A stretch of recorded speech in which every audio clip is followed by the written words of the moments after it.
First and foremost, spoilers will be in this post for certain names, alluding to certain events, and referring to other things that are spoilers if you are not caught up on the manga, chapter 978. Unless you do not mind, or care, risking these, proceed at your own risk. If you're reading this is part 4, the conclusion of a 4-part series. If you haven't watched the other parts before this, please do watch it. I strongly recommend you to do it, link is in the description. This part 4 will be the final part, and will delve into the most esoteric of my theories so far. Again, I do not attempt to claim or prove that any of these are the truth, they are merely my thoughts, conclusions, and ideas from all that you've read so far. Enjoy.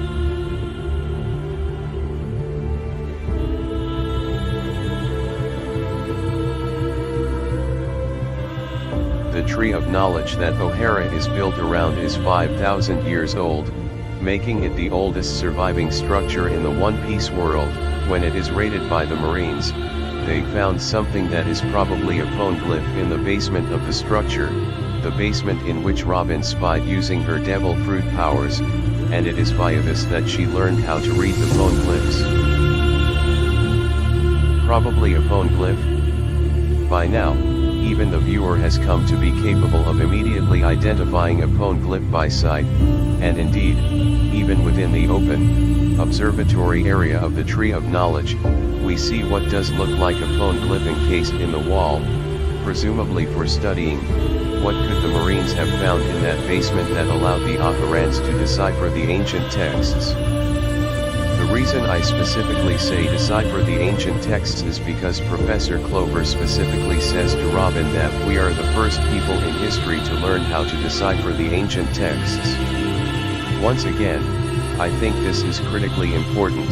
Oden was seemingly capable of reading the poneglyphs due to his being able to hear the voice of all things, but perhaps like Ohara, Wano has some sort of Rosetta Stone that has allowed them to decipher the ancient texts. When Robin's mother, Nico Alvia, returns to the island, she says that she was traveling with the research team that was attempting to decipher the poneglyphs. This is an extraordinarily dangerous task, and all 33 of her crewmates were killed for this crime.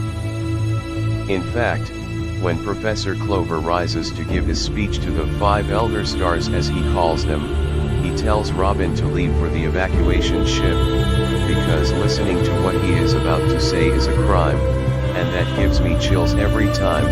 One Piece is, above all else, a story about stories, and Ohara is very clearly the library of Alexandria of the One Piece world. Oda, like all good people, detests the destruction of knowledge, especially when it is done in the name of justice, and this extends to the forbidding, hiding, and obfuscation of true history. The Ohara scholars are so dismayed when the Buster Call begins, that they attempt to throw the books of the Great Library into the lake, to save them, filling it with books in their frenzy, before the island succumbs. When Jaguar D. Saul is washed ashore, before he even notices Robin, he comments, "I wonder if she's alright." Soon, via Spandine, we learn that Nico Alvia was captured, but more than just escape, she was aided by someone on the inside in fleeing Marine captivity. Is Saul the one who helped her? More than that, I posit that perhaps Saul is a part of S.W.O.R.D, and that Oda has had that in the works for a lot longer than we expected.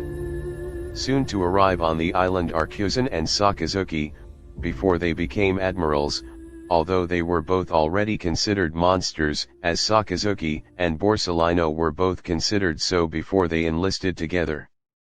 When Alvia lands, we get the only mention of her husband, when someone refers to her husband's unfinished business.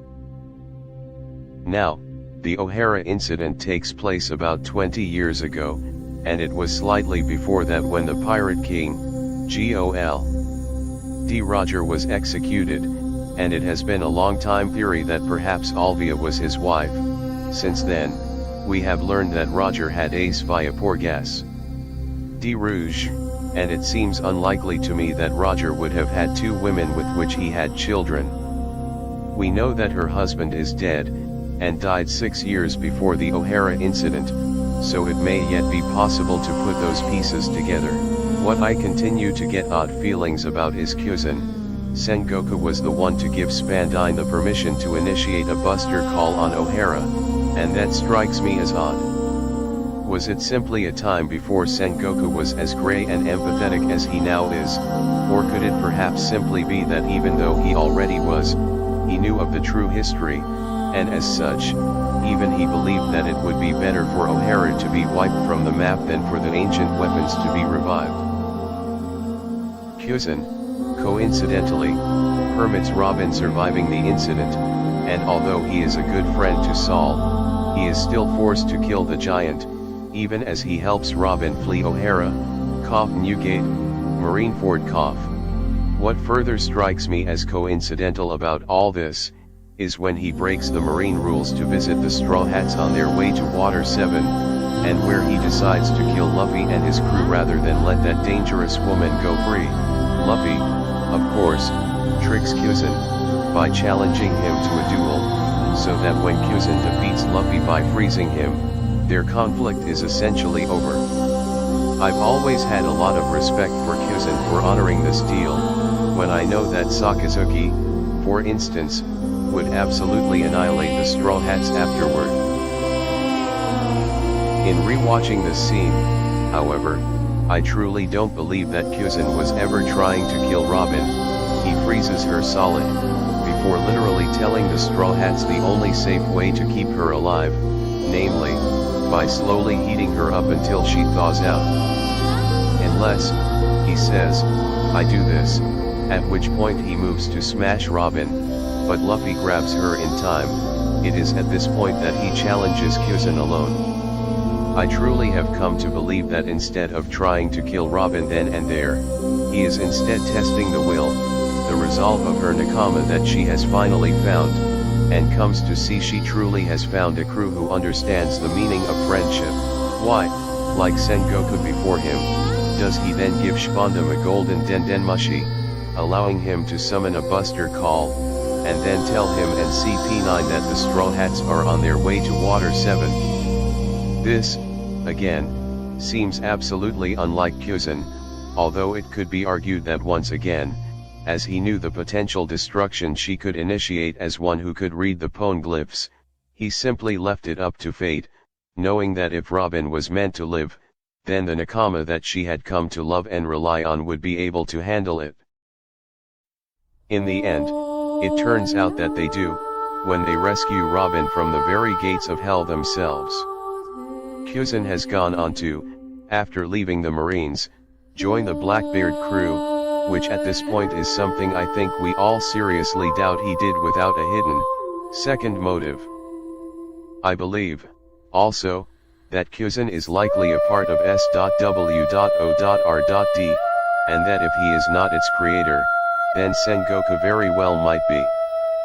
Swaying both Garp and Kyozen to see history from the true side, they both came to a different conclusion than Rayleigh did, in that they all remained in the Marines, and fought for the good side from within the circumstances that they had found themselves.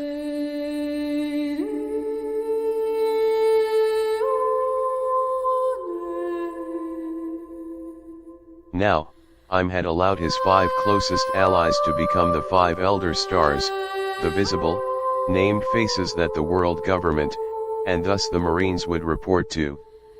Although the 5 elders have absolute command over everything the Marines might do, there exist the Celestial Dragons, the plethora of world nobles that also seem able to give any command, and break any law that they so desire within the world government. These Celestial Dragons, are the many, insolent, rude, inhumane, hated, and inbred offspring of God himself, Im, along with the 20 kings that originally formed his world government, and the 5 elders who came to rule it for so long beside him, of course had children of their own. These children were the children of God, as they were descended from Im, God, the man who came from the stars. As such, they consider themselves not even human, and do not even deign to breathe the same air as common folk. Instead, they wear what look like bizarre space suits, but are they really so bizarre? I think they are simply the twisted, misremembered remnants of the literal space suits worn by Im, and others of his kind, when they came down to Earth, although they are not needed to survive, like they were in the interplanetary journey. They are basically seen as such, in that the disgusting celestial dragons behave as if breathing the same air as commoners is putrid, with Mjasgard himself hating the detestable stench of the fishman when his own suit is first compromised. As well as this, they are born into absolute royalty, they see the entire world as their own possession, and thus consider themselves free to enslave any single being that they see, and desire. If someone even touches one of these dragons, then a marine admiral is sent along with battleships to absolutely annihilate anyone stupid enough to have done so.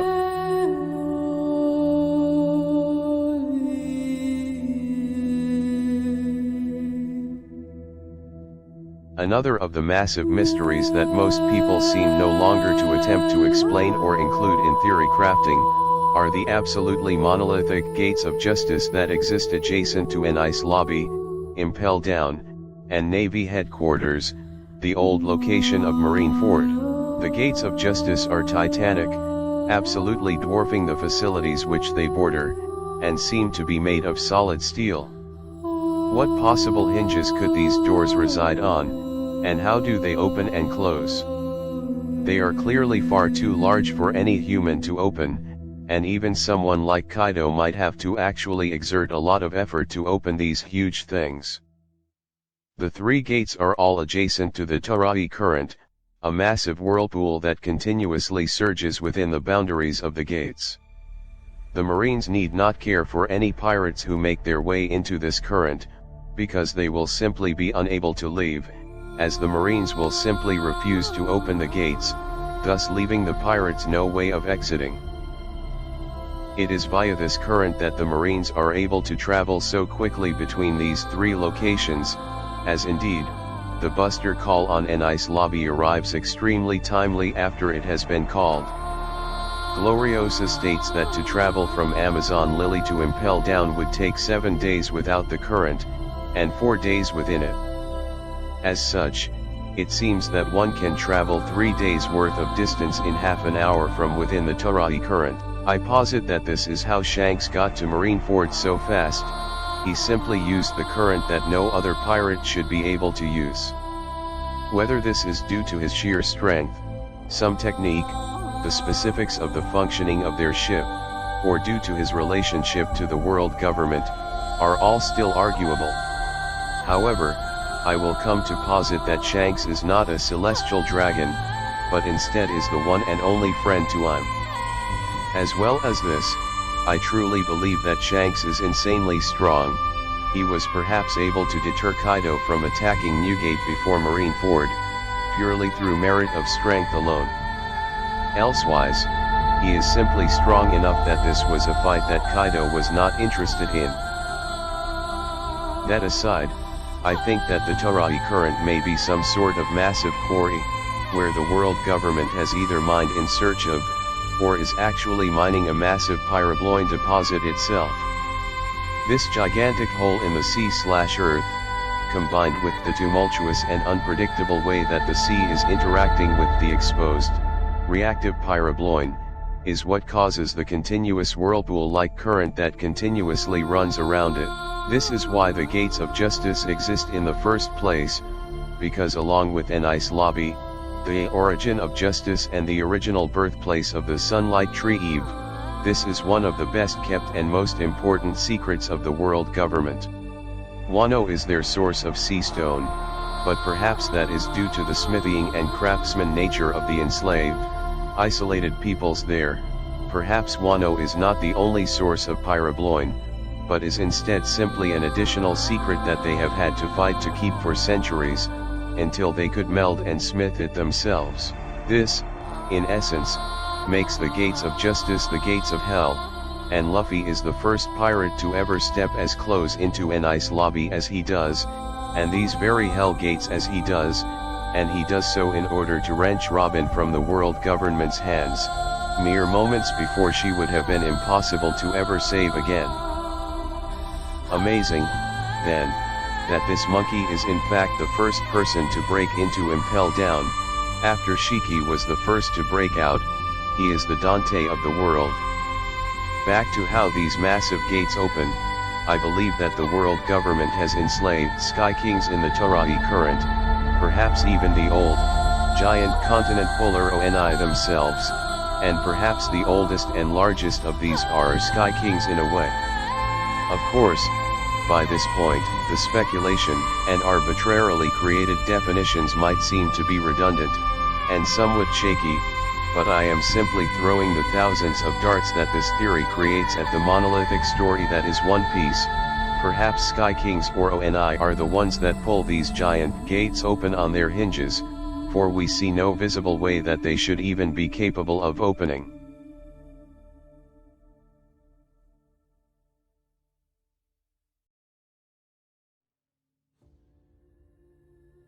Inherited will, the tide of the times, the dreams of the people. As long as people continue to pursue the meaning of freedom, these things will never cease to be. My treasure? You can have it all, but you'll have to search the whole world to find it. I left it all in that place, One Piece. G.O.L.D. Roger. The man who found, and left, the One Piece. When he left, however, I believe it was because he realized he couldn't. You see, Roger learned of the true history, when he found Laugh Tale. What was there, was the truth, that had been attempted to be erased, destroyed, burned, removed, and killed for so many centuries, but was as all things are. Maybe you'll come to a different conclusion than me. He learned that Joy Dream Boy had wanted to be the freest man in the world, just as he had, and that his dream had been strong enough, and pure enough, to produce the will of the D, and that everyone who possessed the D were the enemies of God, in that they were stamped as the inheritors of the man who proclaimed himself God. I'm Sama.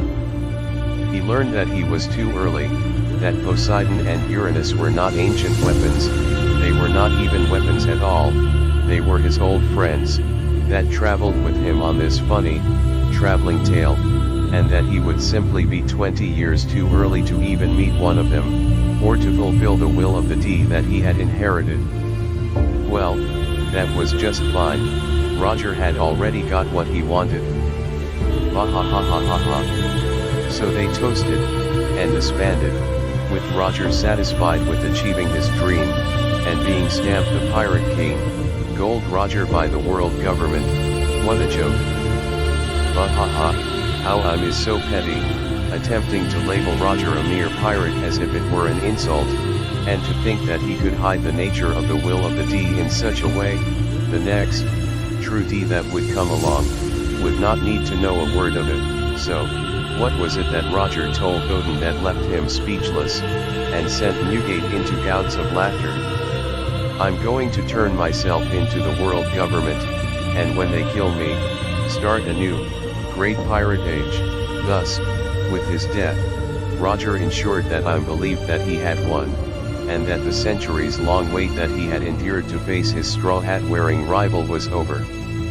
However, before disbanding his crew, Roger talked to a weeping, non-understanding Shanks, who asked him many questions, and received many answers. I believe that Roger left his will to Shanks, or rather that Shanks inherited his will of now finding the true D to come.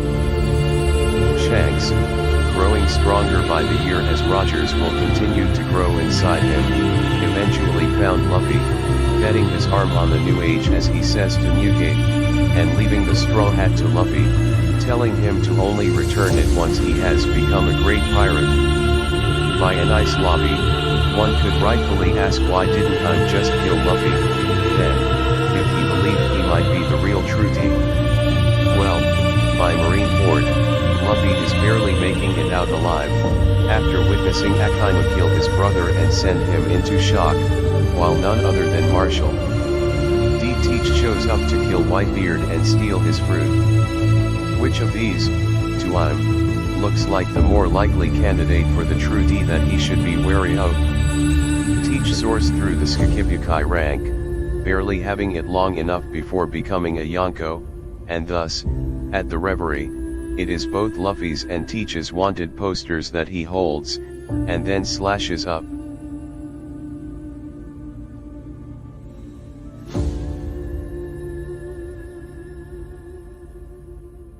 Thus, Enel was born. Surviving on his home sky island of Birka, Enel learned all about the true history, and he did not take it well. He stole the lightning fruit, one of the most powerful fruit in existence, perhaps being kept safe for the coming D, and destroyed Birka completely. He took his advanced knowledge of mechanical engineering and electricity, and perhaps he had the very plans for Pluton itself, or at least the first ark that had come to Earth, and fled to Skypiea. Here, he enslaved the populace, and forced them to make his ark Maxim, knowing above all else that he truly is God. He leaves our world for the fairy Earth, the home which he knows the angels, devils, and humans of old used to inhabit many millennia ago. When he gets there, he finds the long abandoned city beneath the craters on the moon, and utilizing his completely intentional choice of devil fruit, he reawakens the city, using it to build a legion of automaton, his army once again strong. Enel will return. The cycle will continue.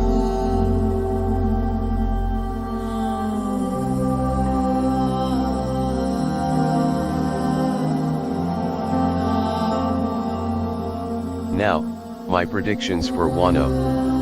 Sakazuki tells Fujitora of a potential alliance between Kaido and Linlin, to which Fujitora breathlessly responds that it's like the return of Rocks.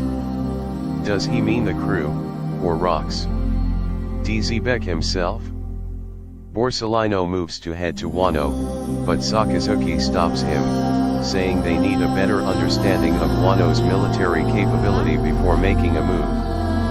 Kaido specifically chose Wano because, like with the artificial devil fruit, he knows a secret that the world government is desperate to keep, the source of the sea stone.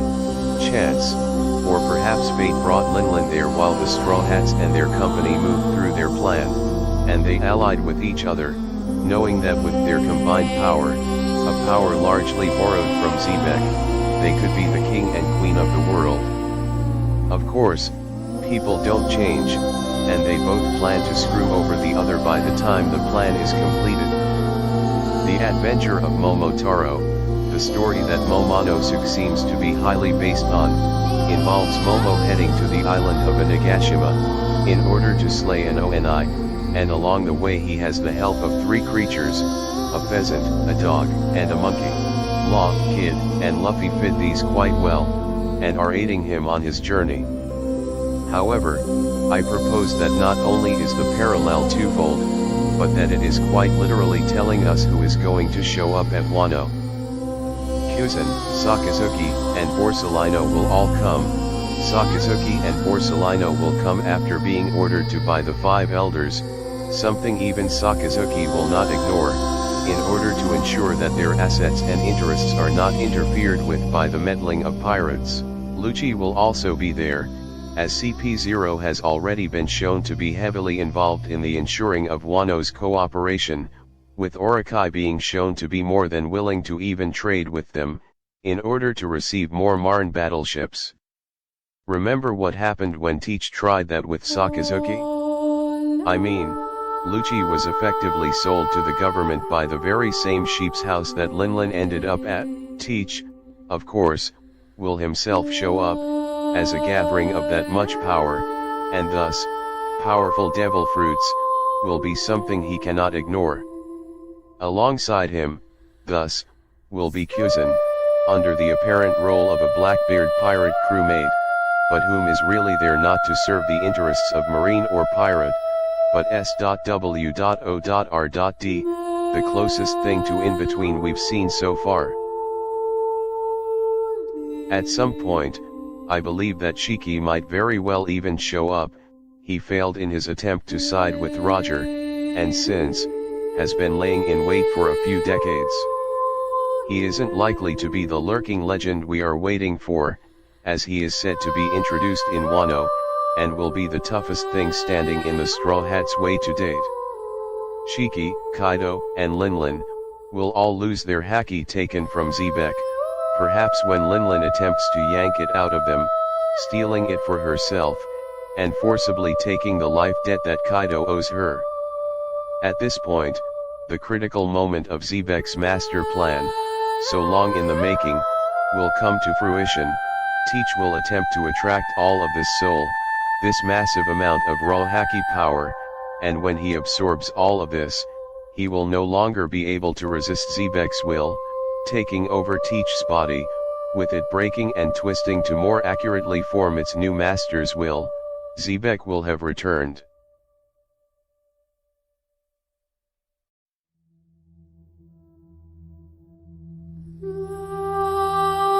Now, I will conclude this series, for better or for worse, by positing the biggest and boldest theory that this post arguably contains, and many of you, I imagine, will hate it.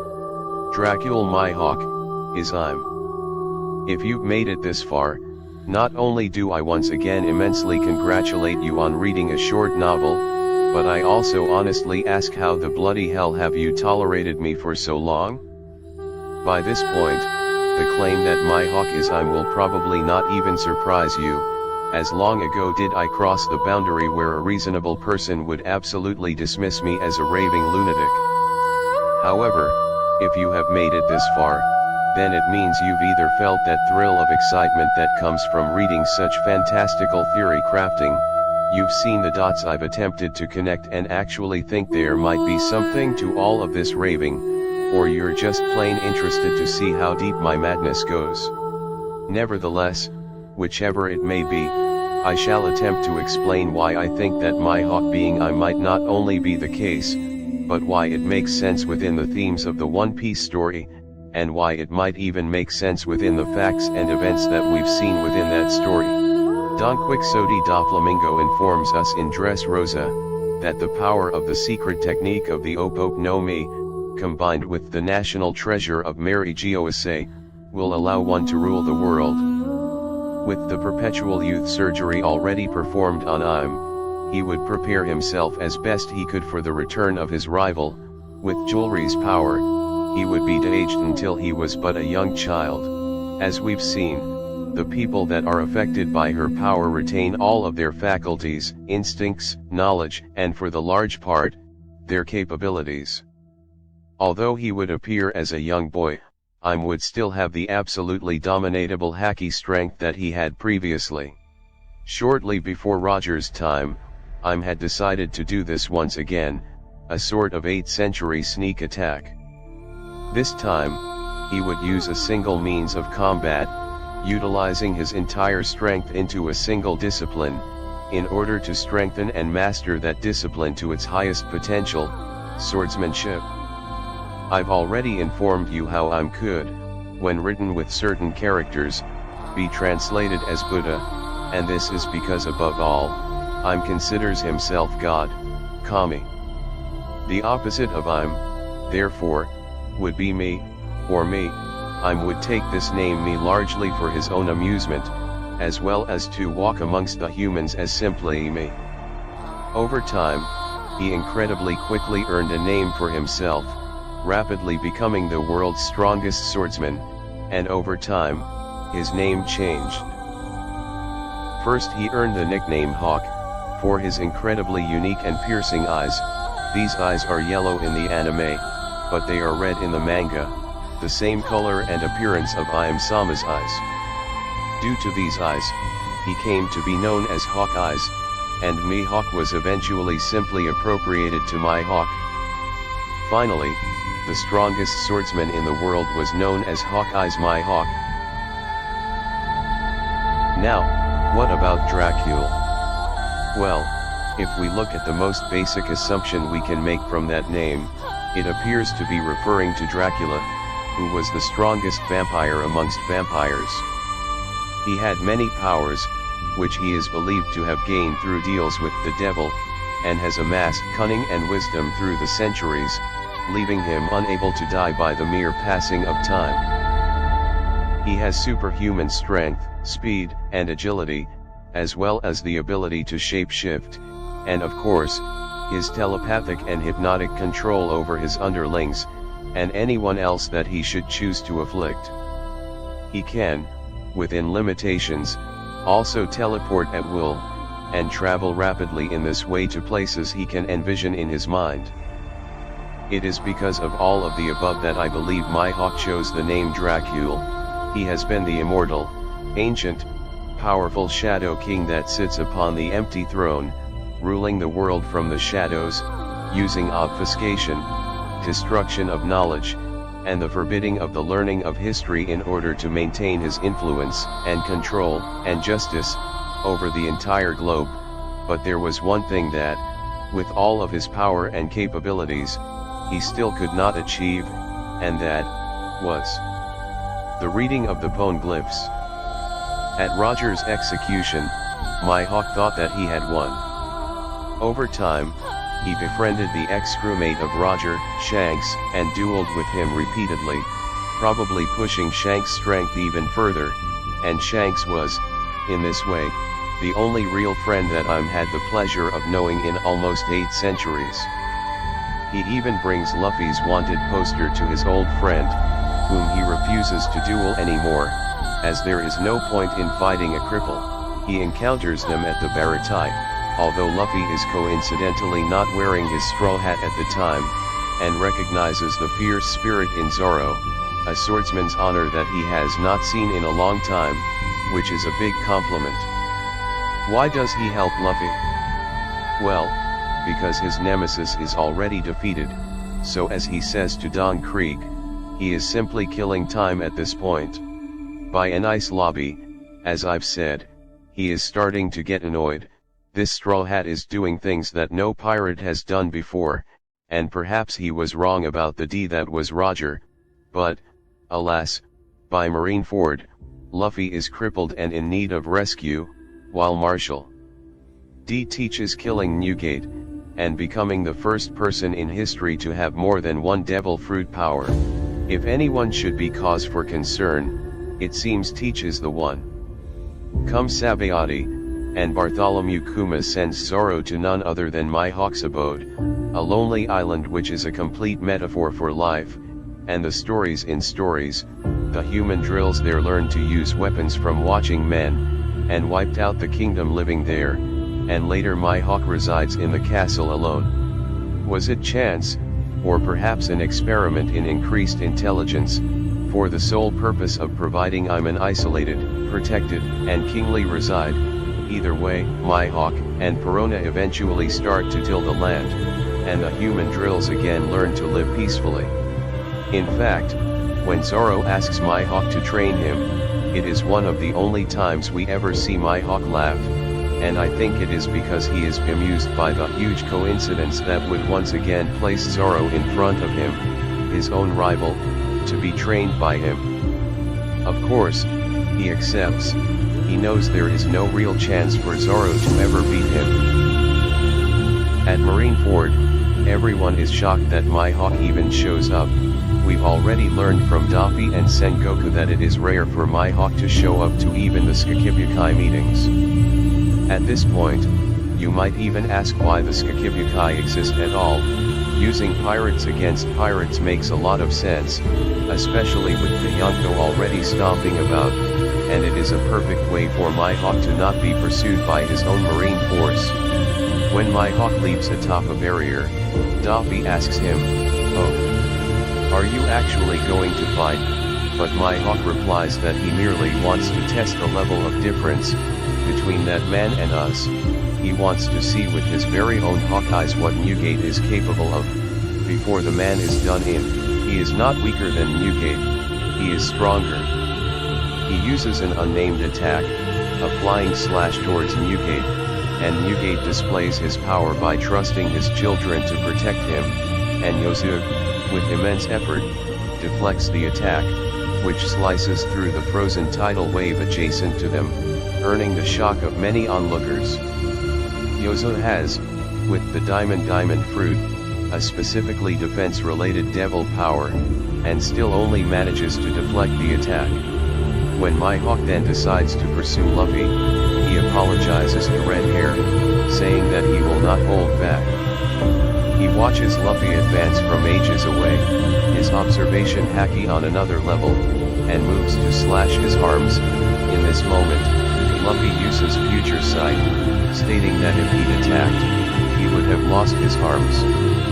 Vista, a swordsman worthy of being a Yonko commander, moves to block Mihawk, and as he cannot simply one-shot Vista without attracting the immense attention and scrutiny of those around him. What does Luffy do? He has Jim throw him in front of the three admirals, that fantastic moment we all love, and from here on out, there is no good moment for Mihawk to move in on Luffy, and as the fight progresses, more and more he doesn't even see Luffy as a real threat. By the time Shanks shows up, Mihawk decides to leave, saying that fighting Red Hair was not part of the arrangement, or something to that effect. It is not that he is scared of Shanks, he simply doesn't want to fight him. With that, the war is over.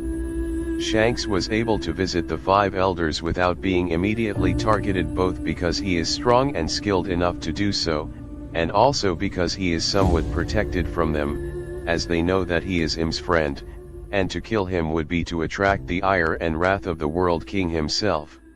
By the time that Xebec returns at the end of the Wano War, I think that I will be even more sure that Luffy is not the true D that he need fear, but that Teach, or rather now Rocks. D Xebec, is, and was, the one he need fear. The lurking legend had returned, and the race for the One Piece was now on.